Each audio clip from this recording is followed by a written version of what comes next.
Emily, I've been thinking a lot lately. Fear seems to control so many decisions in life. Sometimes I wonder, what if I had been braver?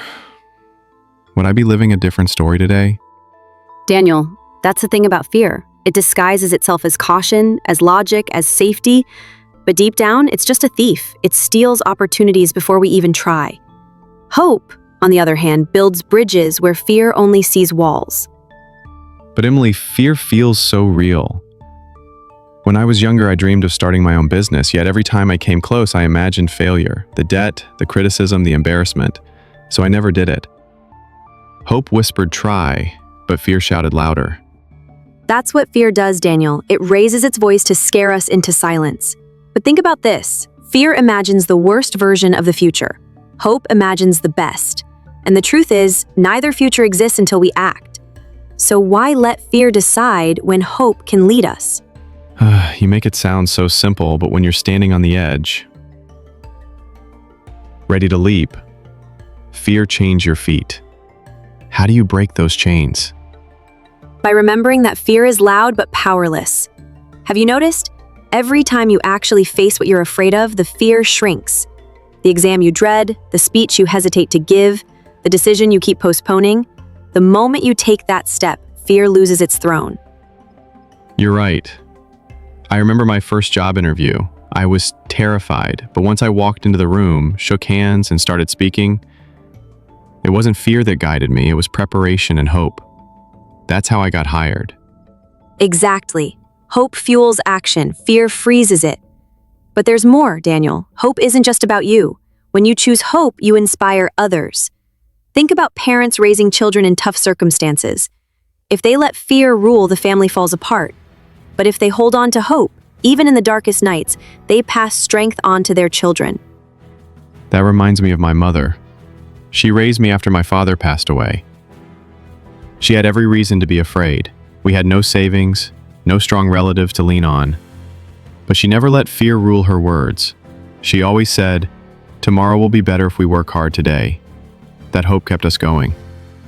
That's proof, Daniel. Hope isn't weakness. Hope is strength disguised as faith. People often confuse it with blind optimism, but it's not. Hope doesn't ignore reality. It looks straight at reality and still chooses to move forward. But what about when fear is tied to real risks, like losing money, losing relationships, or even losing face? How can hope stand against that? Hope doesn't erase risk. It gives you courage to manage it. Fear says, don't even try.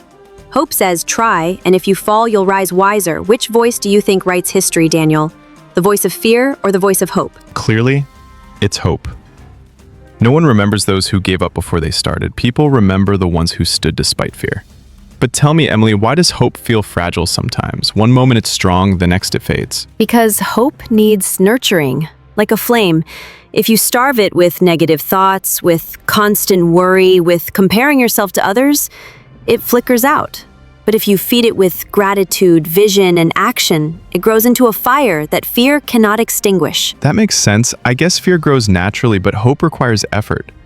Maybe that's why people fall for fear so easily. It demands nothing but surrender. Exactly. Fear is lazy. Hope is work. But remember, Daniel, the weight of fear is heavier than the effort of hope. Fear drains life slowly, like a slow leak in a tire. Hope fills it with air and carries you forward. Emily, I've been hiding behind fear in my relationships too. Afraid of rejection, afraid of judgment. Sometimes I don't even say what I truly feel. That's a dangerous silence, Daniel. Fear kills relationships more than truth ever could. People can forgive honesty, but they can't build trust on silence. Hope is what allows you to say, I will speak, because love is worth the risk. I never thought of it that way.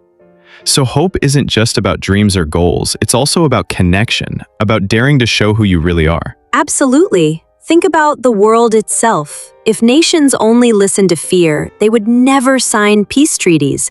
If scientists listened to fear, we'd never cure diseases. If explorers listened to fear, we'd never cross oceans. Fear locks doors. Hope turns keys.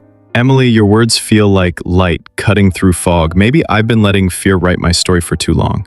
But starting today, I want to let hope take the pen. And that, Daniel, is the real victory. Remember, courage is not the absence of fear. It's the decision that hope matters more. Fear is strong, but hope is stronger.